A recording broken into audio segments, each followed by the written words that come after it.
네, 안녕하세요. 법무법인 디라이트의 강민경 변호사입니다. 스타트업 법률 클래스, 오늘은 세무와 회계에 대해서 한번 강의해 보도록 하겠습니다.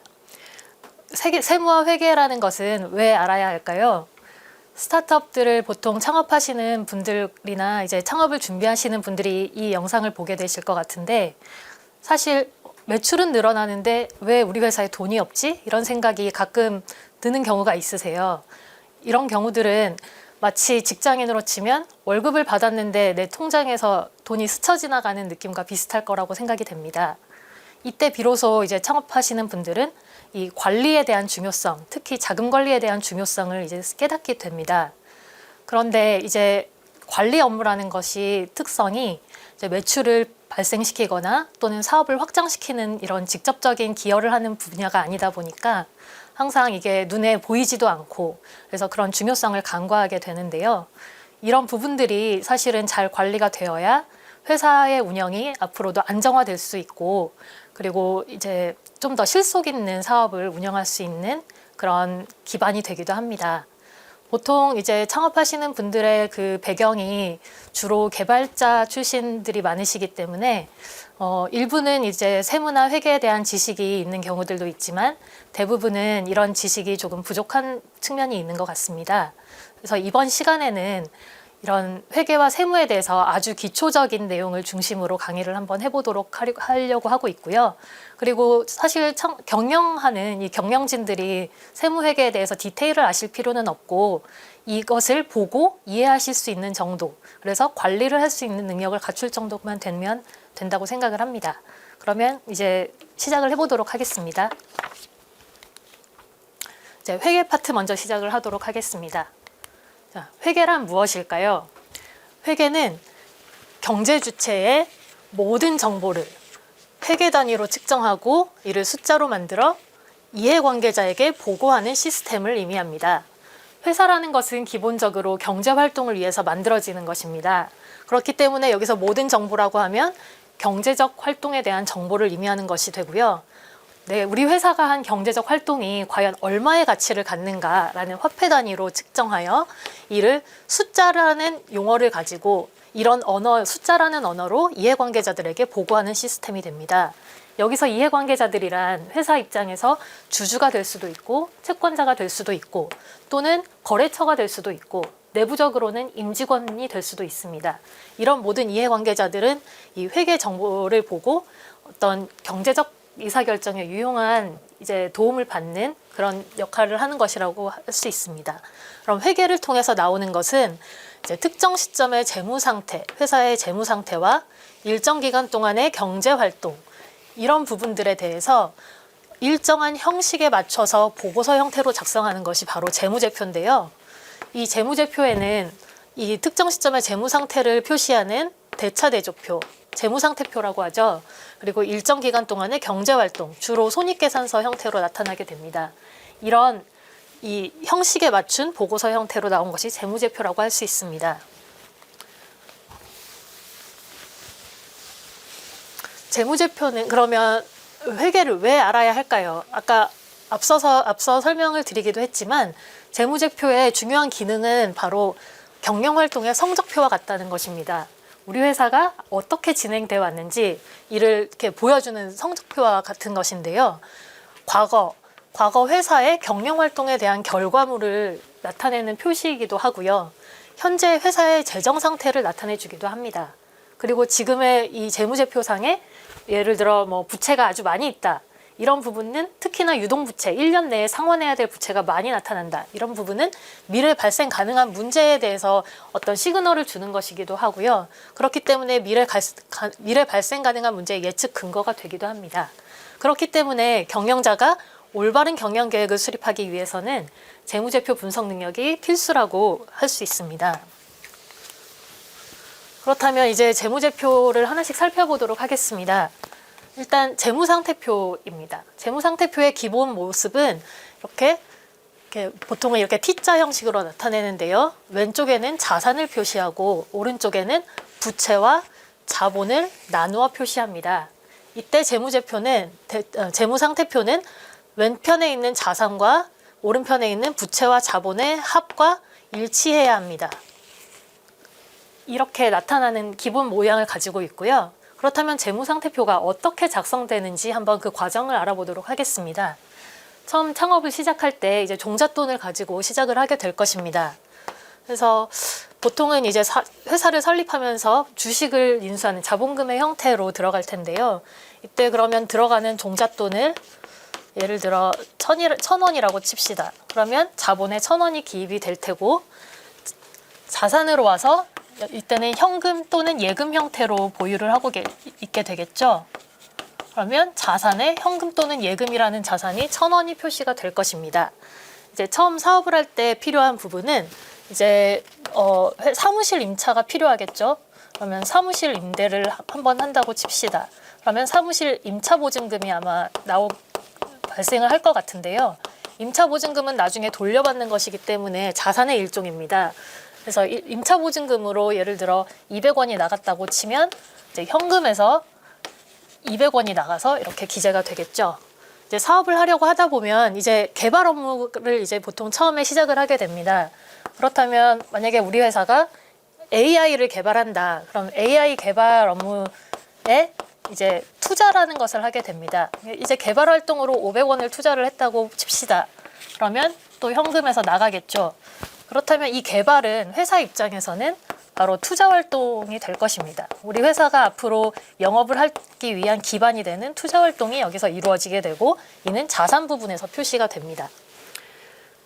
그런데 이제 회사에서 일을 하려면 임차 보증금 외에도 당연히 사무실 임차료가 나갈 테고 임직원의 급여 그리고 기타 비용 등이 나갈 텐데요. 이런 비용들은 이제 뭐 자산으로 처리는 되지 않고 이 자본에서 차감이 되는 나중에 보겠지만 손익계산서 항목이 반영돼서 결국 자본에서 차감되는 형식이 되는데요. 이런 비용으로 예를 들어 뭐 한 200원이 나갔다고 치면 그러면 자본에서 자본금은 이 위에 자본 단계에서 줄어들게 되고 결국 이거는 자본 이익잉여금에서 줄어드는 형태가 될 것입니다. 또 현금도 나갔으니까 이제 줄겠죠. 우리 회사의 돈이 이제 100원밖에 남지 않았습니다. 그런데 때마침 투자자가 나타났어요. 그래서 투자자가 이번에는 뭐 주식이 아니라 부채 형식으로 CB 형태로 들어왔다고 칩시다. 예를 들어 그럼 CB 형태로 내가 3,000원을 투자할게 하고 들어왔더니 이제 우리 회사에 다시 돈이 생겼어요. 3,100원이 됐고 다시 이 활동은 투자 활동에 쓰여서 2,000원을 더 투자해서 2,500원의 개발이 들어가고 1,100원 뭐 이런 식으로 기재가 되게 될 것입니다. 그렇다면 이 CB는 우리 회사에선 투자를 받은 거고 이거는 회사의 재무 활동과 같게 됩니다. 얘는 재무 활동이 되고 이제 어느 정도 투자가 이루어지다 보니까 이제 매출이 발생하게 되었어요. 그럼 매출은 다시 이제 이익에서 반영이 되기 때문에 매출이 발생한 부분은 이제 1,000원의 매출이 발생했다고 했을 때 그러면 현금으로 이제 1,000원이 들어와야 되는데 통상 매출을 할 때 바로 돈을 주지 않습니다. 주로 여기서 이제 매출 채권이라는 것이 발생하게 되는데요. 일부는 외상 매출을 하게 되죠. 그래서 현금으로 예를 들어 뭐 500원을 회수하고 외상 매출로 500원이 나왔다. 이렇게 되면 이런 식으로 기재가 됩니다. 이때 매출 채권은 결국 회사가 이제 매출을 창출하는 실제 영업 활동에서 발생하게 된 것입니다. 그러면 이제 재무상태표는 이제 살펴보게 되면 회사의 영업 활동과 투자 활동이 주로 기재가 되게 된다는 것을 알 수 있습니다. 그리고 이 오른편으로 오게 되면 부채와 자본은 결국 내가 채무로 조달하느냐, 사채로 조달하느냐 또는 주식으로 조달하느냐에 따라서 재무활동의 결과물이 이 오른편에 기재된다고 할 수 있습니다. 그래서 회사의 모든 활동은 이렇게 대차대조표 하나로 다 표시가 될 수 있는 것입니다. 그러면 보통 이 자산은 이제 기재하는 방식이 있는데요.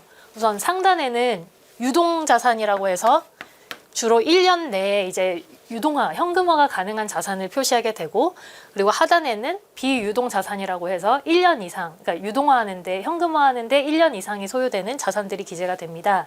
따라서 현금 예금이나 뭐 단기에 회수할 매출 채권 같은 경우는 유동자산으로 표시가 되고요. 개발비 같은 이제 장기 투자를 필요로 하는 것이나 사무실 보증금 등 이제 1년 이상의 기간을 소유하는 것은 비유동 자산으로 표시가 됩니다.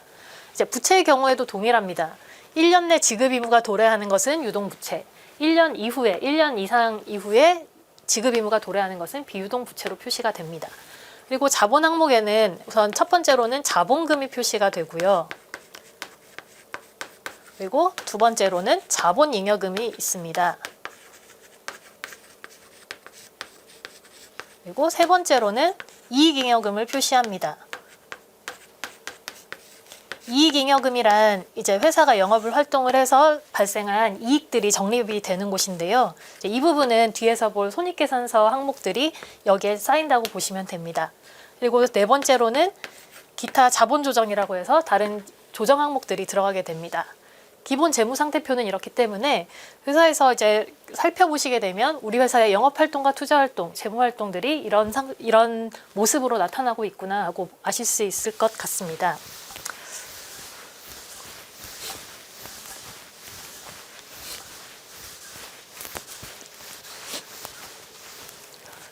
다음으로 손익계산서 항목을 살펴보도록 하겠습니다. 손익계산서는 기본적으로 매출액이 먼저 표시가 되고요. 그 다음에 매출액에서 매출 원가를 차감한 매출 총이익을 기재하고, 그다음 판매관리비 항목을 차감한 영업이익이 표시가 됩니다. 그리고 영업의 수익, 영업의 비용을 가감해서 법인세 차감 전 이익이라는 금액이 나오고요. 여기서 법인세를 차감해서 당기순이익을 산출하게 됩니다. 그렇다면 이때 매출액은 우리 회사가 영업을 활동을 통해서 발생시킨 매출액을 의미하고요. 보통 매출 원가라고 하는 거는 이제 제조업에서 좀 더 현격히 드러나는 건데, 매출 원가도 두 종류로 나누어 볼 수가 있습니다. 제조업 기반으로 했을 때 예전에는 직접 재료비, 그리고 임금, 그리고 기타 간접 원가로 이렇게 구분을 했는데요. 제조업 같은 경우는 매출액이 이런 직접비와 보통 연동되는 경우가 많아서 매출액이 증가하면 매출 원가도 같이 증가하는 약간 비례적 성향을 보입니다. 그런데 요즘은 플랫폼을 기반으로 한 서비스 업체들은 이런 직접 비용이 낮고 오히려 간접 비용이 많기 때문에 매출액이 증가하면 약간 고정비적 성격인 간접비는 그대로 있고, 매출이 증가해서 이런 비례적 형태는 안 나타나고 매출액이 증가할수록 매출 총이익이 늘어나는 것도 보실 수 있습니다. 그런데 이제 판매관리비는 그 외에 매출에 직접적으로 들어간 원가 외에 나머지 비용들을 의미하는데요. 주로 급여, 임차료, 지급수수료, 마케팅, 홍보비 이런 것들이 다 판매관리비 형태로 들어가게 됩니다. 그리고 영업이익은 이제 이런 영업활동에 쓰인 이 판매관리비까지 차감한 그 나머지 영업에서 발생한 이익을 의미합니다. 영업의 수익은 주로 이제 이자 수익의 형태로 나타나게 되고요. 아니면 외환차손익, 이자 수익 이런 것들이 영업의 수익이 되고, 반대로 영업의 비용은 이자 비용, 외환차손 이런 것들이 영업의 비용이 됩니다. 그리고 마지막 법인세 등은 차감해서 이제 실제 순이익은 단계순이익 형태로 나타나게 될 것입니다.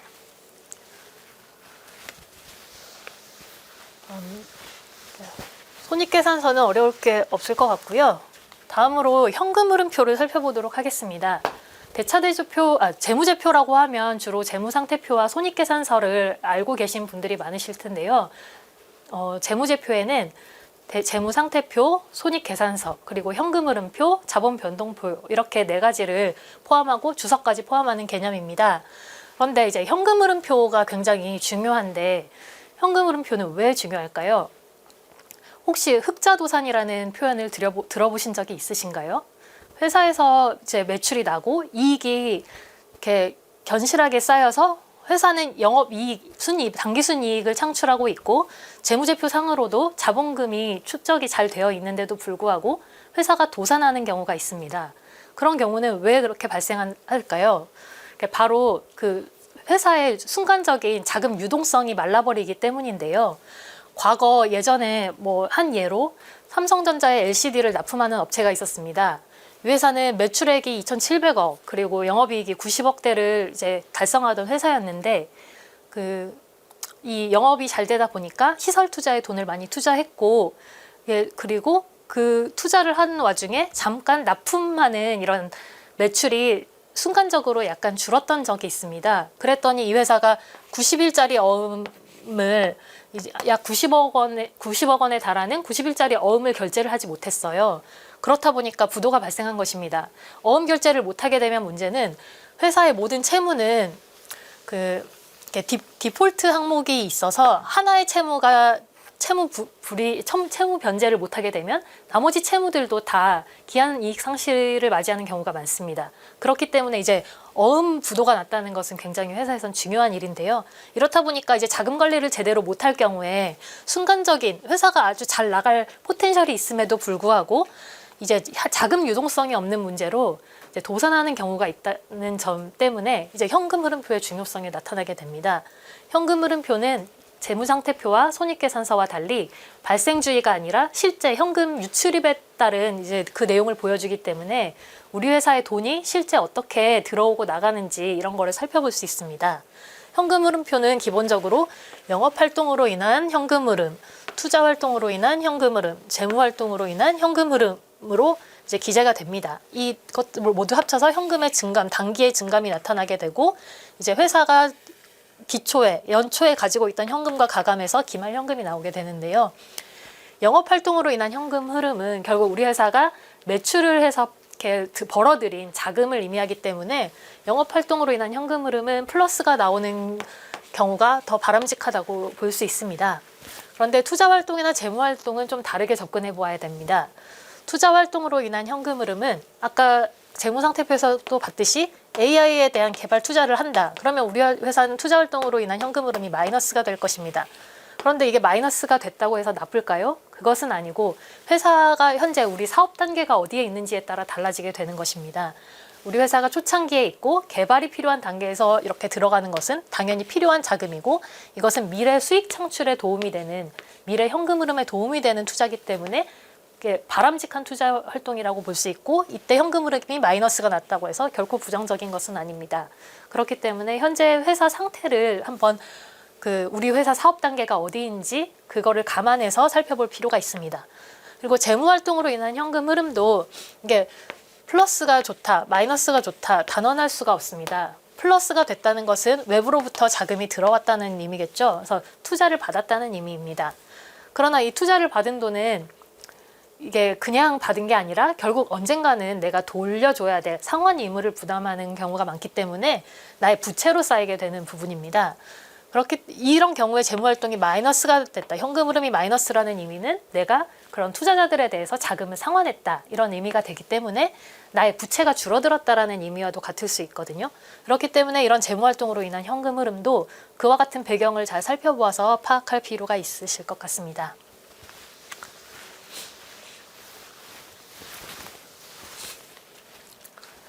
그렇다면 이제 재무제표를 이렇게 보면 그냥 본 것으로 의미가 있는 것이 아니라 이제 분석을 하면 더 의미가 있습니다. 사실 재무제표 작성하는 것은 경영진이 작성하는 것을 굳이 알 필요는 없는데요. 재무제표를 보고 그 숫자의 의미를 알고 이거를 분석할 수 있는 정도만 되면 충분하다고 생각이 됩니다.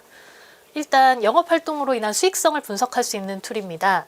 수익성 비율로 인해서 이제 비교해보면 우리 회사의 수익성에 대해서 분석을 할 수 있는데요. 자기자본 이익률이라는 것은 이익 대비 자기자본을 의미하고요. 총자산이익률은 이익 대비 총자산, 매출 총이익률은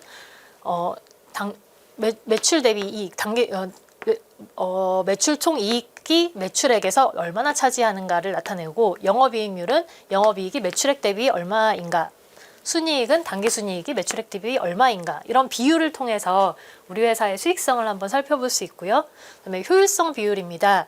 이거는 내가 투입한 자산이 얼마만큼의 영업활동을 창출하고 있는가 이런 효율성을 검토하는 것인데요. 보통 자산 회전율로 나타내게 됩니다. 이 회전율이라는 것은 매출액을 총자산 또는 운전자본, 매출채권, 재고자산 이런 걸로 나눈 값인데요. 이걸 통해서 보면 예를 들어 매출채권 회전율이다. 매출채권으로 나누면 우리 회사가 매출채권을 얼만큼 빨리 회수하는지를 보여주는 지표가 됩니다. 그리고 재고자산 회전율은 우리 회사의 재고가 얼마나 빨리 팔리고 있는지를 보여주는 지표가 되죠. 그렇기 때문에 우리 회사의 자산이 얼만큼 효율적으로 활용이 되고 있는가 그런 것들을 알 수 있습니다. 다음으로는 유동성 비율입니다.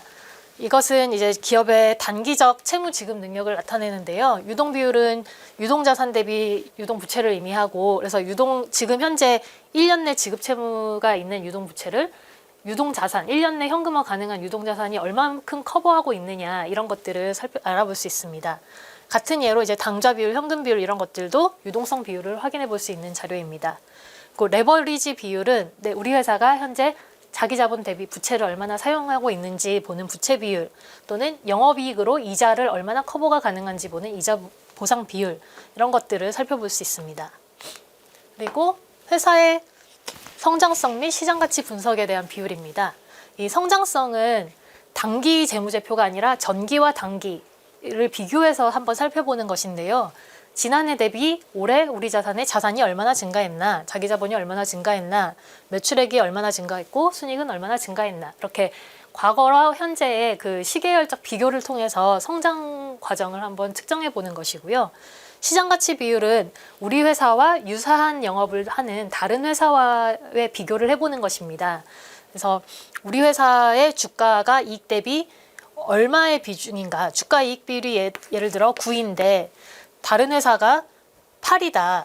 그러면 우리 회사는 다른 회사와 동일한 이익을 발생시킨다고 했을 때 주가가 더 높게 형성되어 있음을 알 수 있습니다. 이런 것을 보았을 때 우리 회사가 시장 가치가 타 회사 대비 고평가되고 있구나, 이런 것들을 확인해 볼 수 있는 자료고요. 이런 비율들은 한번 참고해 보셔서 이렇게 살펴보시면 우리 회사에 대한 어떤 판단에 있어서 좀 유용한 정보를 얻으실 수 있을 것 같습니다. 이 정도 확인을 해보시면 사실 회사를 경영하는 입장에서는 회계 측면에서는 일단 필요한 정보는 다 안다고 보실 수 있고요. 이런 것들을 통해서 보다 유용한 결정을 하시는 데 도움이 되었으면 좋겠습니다. 다음은 세무 파트로 가서 한번 살펴보도록 하겠습니다. 이제 세무라고 하면 이제 기본적으로 소득세를 생각할 수 있습니다. 이제 법인과 개인의 소득세를 일단 비교를 해보려고 하는데요. 법인과 개인은 이 소득세가 어떻게 다를까요? 법인세에 대한 소득세를 부과하는 기본 이념은 순자산 증가설에 따른 소득세를 부과합니다. 순자산 증가설이란 아까 앞서 보았듯이 그 재무상태표를 기준으로 했을 때 이제 이 자본 항목을 바로 이제 순자산이라고 하는데요. 이 법인의 순자산이 증가했다. 그러면 과세 당국은 그 증가한 내용이 그 자금의 원천이, 소득의 원천이 어디인지 따지지 않고 순자산이 증가했기 때문에 이거에 대한 과세를 하고 이것이 바로 법인 소득세가 됩니다. 그런데 개인의 경우에는 다릅니다. 개인의 경우에는 소득 원천설이라는 기본 이념 하에 소득세를 부과하게 됩니다. 따라서 소득세를 부과하는 내용은 소득의 원천을 구분해서 그 원천이 소득세 부과 항목에 해당될 때만 세금을 부과하게 되는데요. 개인의 경우에는 이자소득, 배당소득, 사업소득, 그리고 근로소득, 기타소득, 연금소득, 퇴직소득 또는 양도소득 이런 것들에 해당이 되어야 이제 소득세가 부과가 되고, 이에 해당하지 않는 항목들은 소득세가 부과되지 않습니다. 이 중에서 이자, 배당, 사업소득, 근로소득, 기타, 연금소득까지는 종합소득이라고 해서 같이 이제 한꺼번에 합산과세가 되는 부분이고요. 퇴직소득과 양도소득은 정책 목적에 따라서 따로 과세를 하고 있습니다. 그래서 일단 사업을 창업하시는 분들 중에 최초에는 개인 사업으로 시작하시는 분들이 있습니다. 그런데 개인 사업은 이제 사업소득으로 과세가 되겠죠. 이 사업소득도 사업에서 발생한 거라면 일단 기본적으로 다 들어가기 때문에 이제 이 부분에서 과세가 되는데, 법인 같은 경우는 지금 세율이 9에서 24% 정도의 세율로 부과가 되고요. 개인 같은 경우에는 9에서 45%의 세율로 이제 세금이 부과가 되고 있습니다. 그래서 사업이 어느 정도 규모가 커지다 보면 세율 구간이, 개인이 부담하는 세율이 높은 구간이 나타나기 때문에 이런 경우에 많은 분들이 이제 법인으로 전환하는 것을 고려하시게 됩니다. 그래서 이런 법인 전환 과정에서 또 필요한 일들이 있는데요. 이런 부분은 이제 세금 등을 고려해서 그런 경우 좀 의사결정을 하시는 경우들이 있습니다.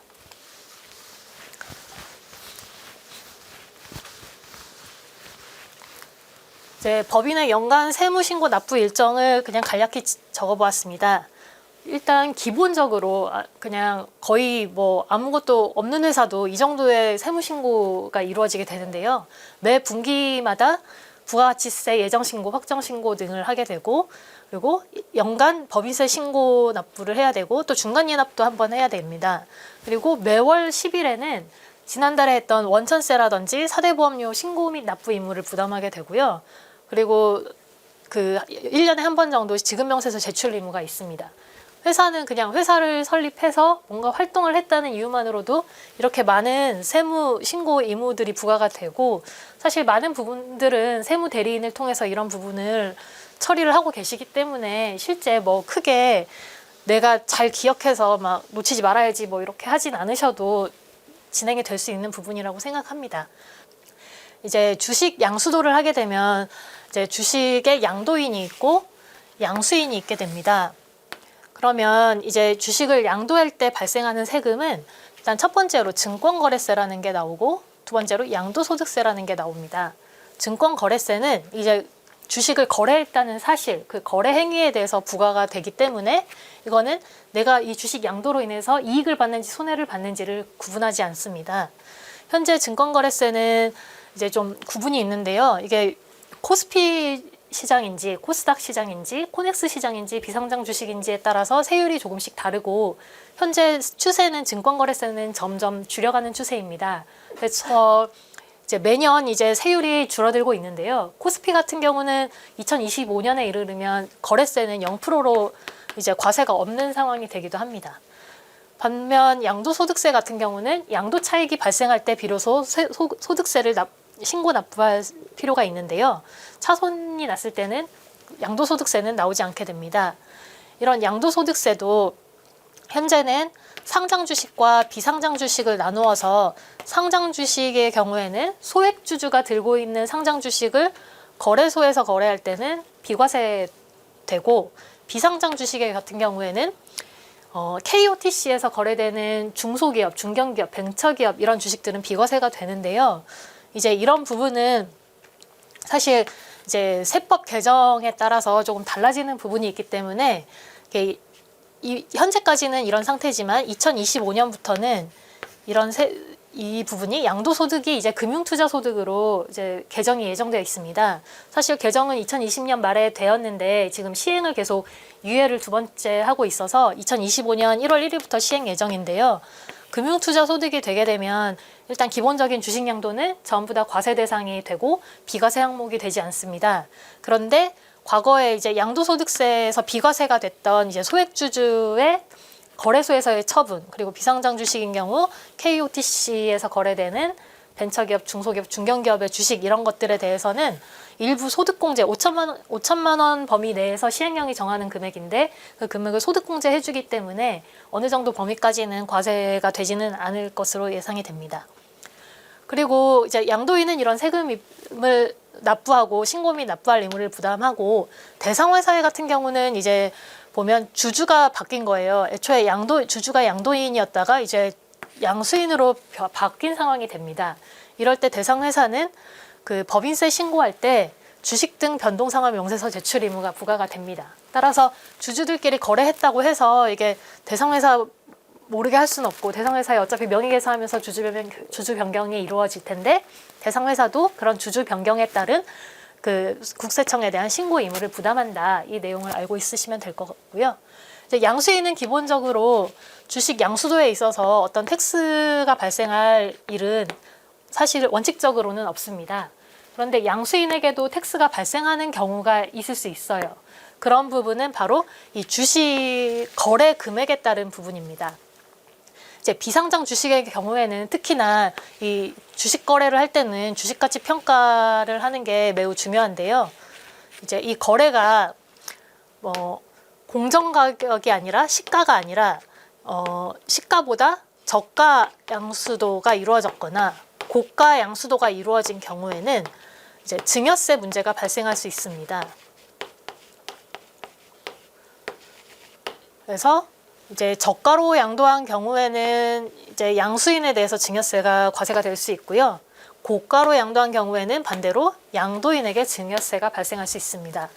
따라서 이 주식 거래 금액에 따라서 이제 양수임도 이런 증여세의 문제가 발생할 수 있다. 이 부분을 염두에 두시면 될 것 같습니다.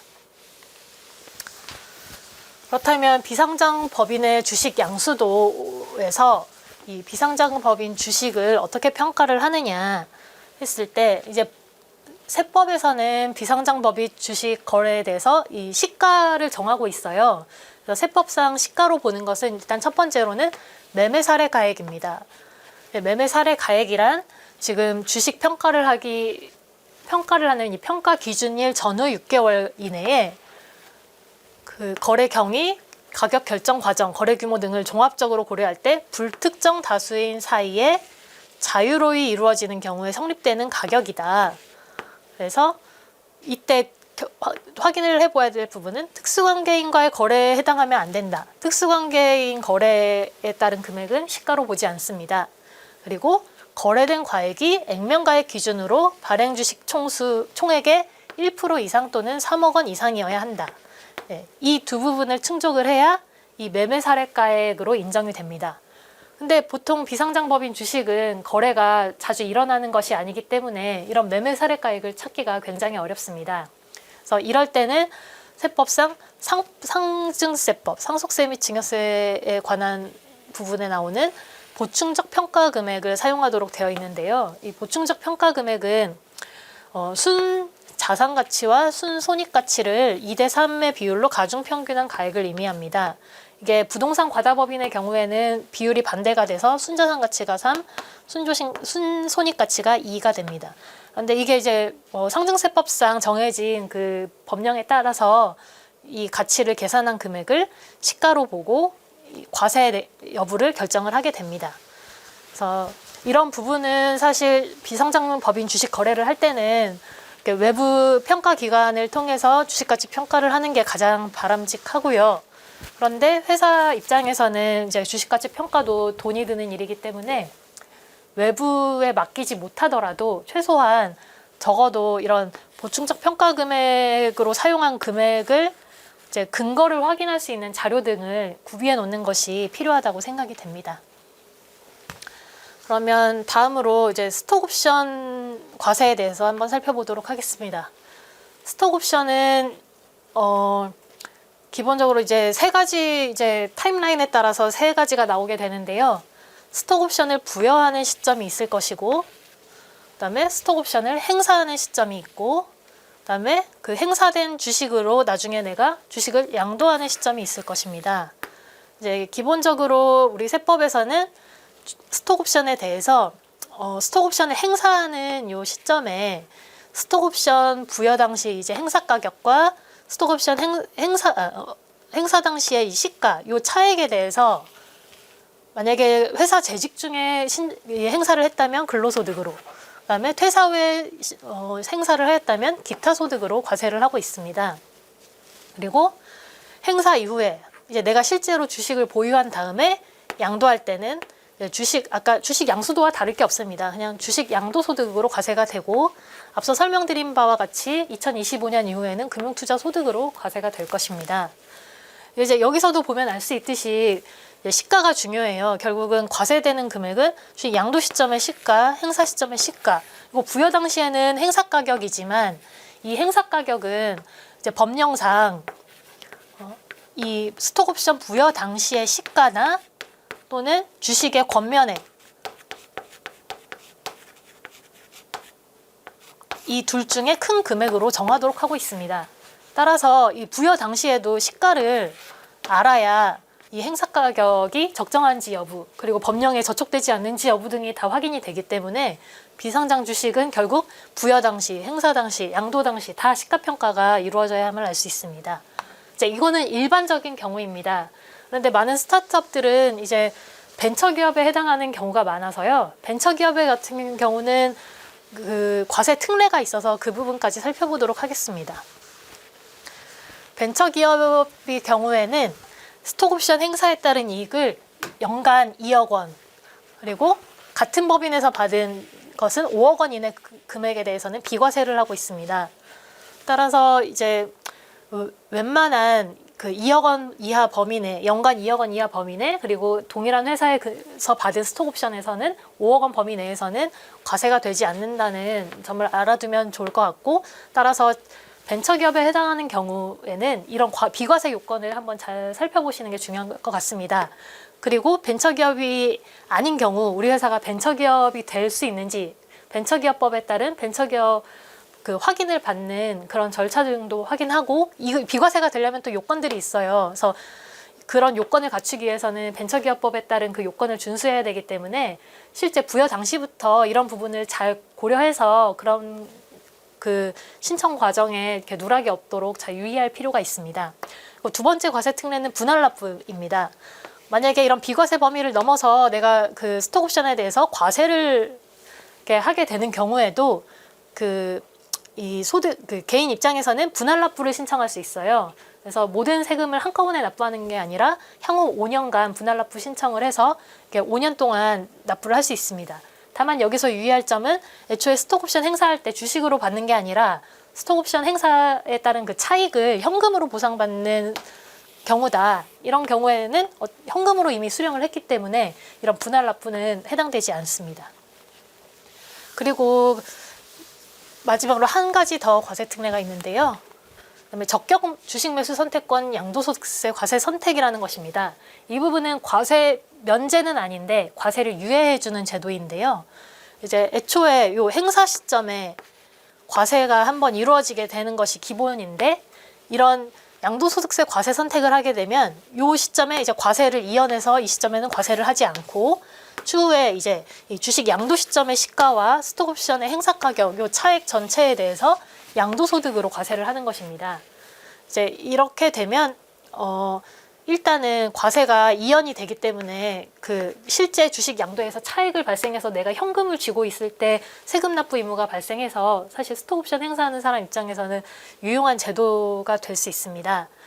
그래서 이런 부분도 이렇게 하기 위해서는 여기서도 이제 적격 주식 매수 선택권이라는 표현을 쓰고 있는데요.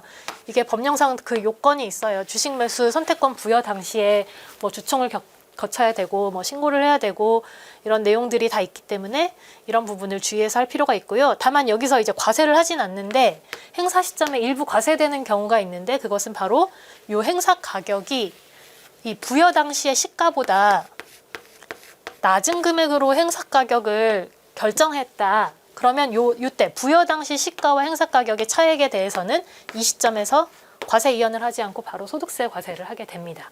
예, 이런 부분을 유의하시면 이제 주식 매수 선택권에 대한 과세 내용도 기본적인 윤곽을 다 파악하고 계실 수 있을 것이라고 생각이 됩니다.